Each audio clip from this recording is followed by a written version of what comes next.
Você já se perguntou se alguém da sua família ou algum conhecido possui um erro inato do metabolismo? Mas o que seria um erro inato do metabolismo?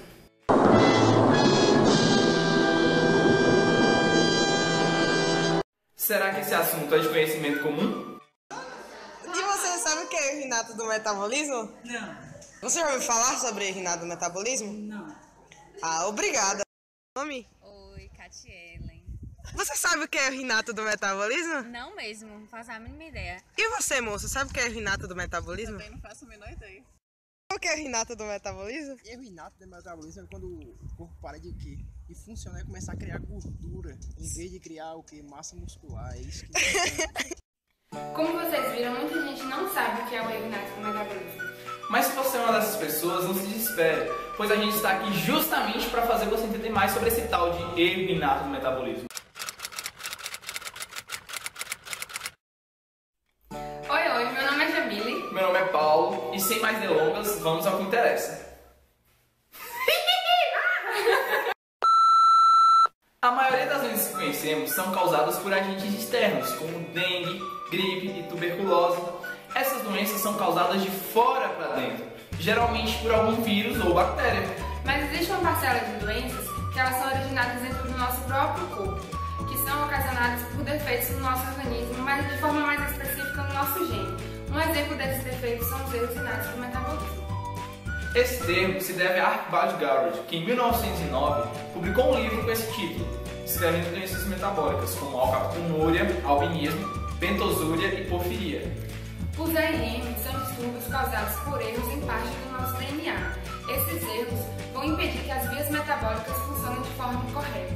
Para entendermos melhor o funcionamento do nosso corpo, basta associá-lo ao funcionamento de um carro. Para que o carro execute sua função de locomoção, ele necessita de gasolina. O carro ele vai ter toda uma mecânica necessária para ele fazer uso dessa gasolina de acordo com a sua necessidade. Assim é o nosso organismo. Ao ingerirmos um alimento, o nosso corpo retira a energia desse alimento para que possamos utilizar nas nossas atividades diárias. Porém, defeitos em partes do DNA interferem diretamente nesse processo, causando o acúmulo ou a escassez de substâncias que deveriam ser catalisadas por enzimas. Vamos imaginar que a gasolina no carro ela é necessária não somente para fazer o carro andar, mas para ele também ligar o para-brisa, os faróis do carro. Bom, vamos imaginar que um carro acabou de ser abastecido e ele possui um erro numa peça que participa da condução dessa gasolina para que ela execute essas funções de fazer o carro andar, de ligar o para-brisa. Bom, tendo erro nessa peça, o que você acha que aconteceria com esse carro? Bom, eu acho que o cara vai tomar uma multa.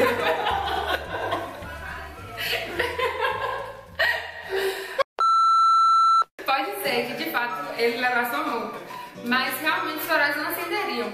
E eles não acenderiam porque o mau funcionamento dessa peça não ia fazer com que o carro utilizasse a gasolina da forma que ele deveria utilizar. Nessa analogia, o defeito que faz a peça não funcionar é o erro inato. A peça é a enzima e a consequência desse mau funcionamento ou defeito são as doenças metabólicas hereditárias, ou simplesmente DMH. Tecnicamente falando, essas DMHs são causadas pelo acúmulo mesmo de substâncias nocivas, que deveriam ser metabolizadas por essas enzimas que faltam ou não funcionam. Exatamente. Os erros inatos do metabolismo eles são tidos como raros, mas na verdade eles não são tão raros assim. O problema é que eles são pouco diagnosticados. Eles podem se manifestar em qualquer faixa etária, em qualquer parte do nosso organismo, fazendo com que os médicos de diversas especialidades eles tenham Dificuldade, né? uma certa dificuldade de diagnosticar a doença. Essas doenças são transmitidas geralmente na forma recessiva. A maioria dos nossos genes eles são expressos em dose dupla. Você recebe uma cópia da sua mãe e uma cópia do seu pai.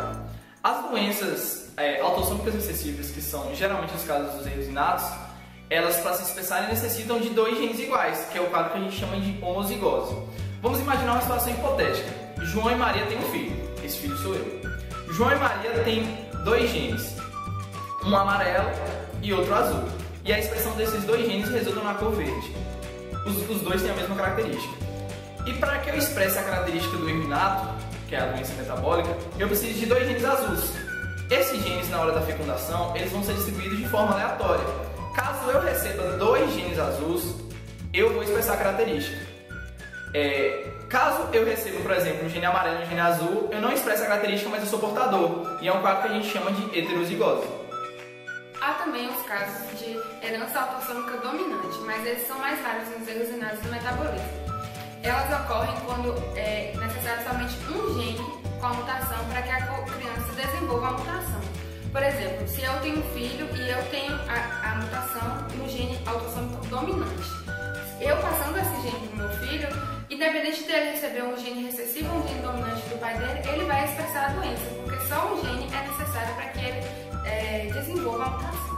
Outro tipo conhecido também é a herança recessiva ligada ao sexo, que é expressa no filme muito conhecido chamado O Óleo de Lorenzo, de 1992, onde uma criança na década de 80 desenvolve a adenoleucodistrofia, ou ADL. Como o homem tem um genótipo XY, é necessário apenas um X afetado para que ele desenvolva a doença. Já a mulher, por ser XX, ela precisa que esse gene venha em dose dupla, que é uma condição rara, já que todos os homens que são portadores são afetados pela doença. No filme, os pais de Lorenzo desenvolvem uma medida paliativa que dá nome ao filme, que é o óleo de Lorenzo. O avanço no conhecimento sobre esses distúrbios genéticos foi lento. A situação só se transformou a partir do descobrimento de novas técnicas laboratoriais e da tecnologia do DNA, onde se pôde observar as causas dos erros inatos. A classificação de Sadbury e Eu não entendi o que ele falou. esse aí. Vai de novo, vai. A classificação de Sadbury e Sharpit é a mais utilizada por ser mais didática e de maior aplicação clínica também. Ela se divide em duas categorias. A primeira categoria engloba doenças que afetam um único órgão ou somente um sistema, como por exemplo o sistema imunológico e os fatores de coagulação. Já a categoria 2 abrange doenças cujo defeito bioquímico interfere na via metabólica, como a vários órgãos. E por esse motivo o diagnóstico é muito mais difícil, pois existe uma maior variabilidade dos casos, existindo vários subgrupos para definir essas doenças. Além de exames gerais, como hemograma, glicemia e colesterol, outros exames mais específicos podem ser pedidos, dentre eles o teste do pezinho, que é realizado em bebês, dosagem de ácidos orgânicos na urina, dosagem de amônia, de lactato e piruvato. O diagnóstico definitivo depende de uma suspeita clínica, que vai vir a partir desses exames. Logo após vão ser realizados e solicitados uma série de exames para que seja definido um tratamento específico e também o aconselhamento genético de casais em risco. Alguns EIM são inteiramente tratáveis, ou têm a sua condição clínica melhorada de acordo com algumas medidas terapêuticas, como por exemplo, dietas especiais como o óleo de Lorenzo, reposição de enzimas, reposição de vitaminas, medicamentos e transplantes de órgãos, como fígado. O Laboratório de Erros Inatos da UFBA de Salvador é um polo no diagnóstico dessas doenças. O conhecimento desses profissionais sobre essas patogênias faz o diferencial na determinação precoce. Algumas doenças, se não está dada cedo, afetam de forma irreversível o sistema nervoso central. E para isso a biotecnologia vem ajudando a cada vez mais obter um diagnóstico mais cedo e preciso, visando a melhor qualidade de vida para os afetados. Os estudos biotecnológicos vêm se desenvolvendo baseados no tratamento de terapia gênica, onde células são retiradas do paciente, são modificadas geneticamente corrigindo o erro e reinseridas dentro do indivíduo, onde se já obteve sucesso em deficiências. Dá um like. Vamos lá. Então, galera, esse foi o nosso vídeo. A gente espera ter ajudado vocês a entender um pouco mais sobre os erros inatos do metabolismo. Qualquer dúvida, vocês podem colocar aqui nos comentários que a gente vai responder as perguntas e tirar as dúvidas. Ou não. Ou não. E se você gostou do vídeo, o que é que elas fazem como? Você dá um like. Agora, se você não gostou, você dá like também, porque dá muito trabalho fazer esse vídeo. E por esse reconhecimento, você compartilha ele com sua família, compartilha ele com todo mundo, pra todo mundo saber mais sobre esse assunto tão pouco divulgado. Exato. E é isso aí, galerinha. Valeu! Oi, meu nome é Jamile. Eu esqueci. A maioria dos nossos genes são expressos de forma dupla, ou seja, você recebe uma cópia do seu mãe? Não, tá errado. Há também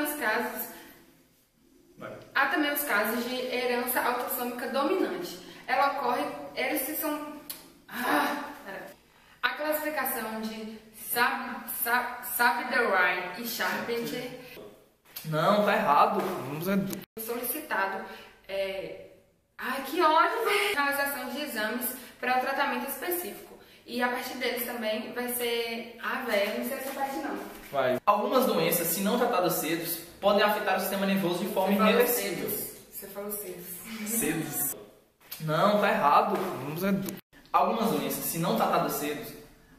Cedos de novo? Não existe cedos não, pai! Algumas doenças, se não tratadas cedo... Já que algumas doenças podem afetar de forma irreversível o sistema nervoso central se não houver o diagnóstico cedo. E a biotecnologia vem justamente nesse quesito, pra gente conseguir... Eu acho que você falou biotecnologia.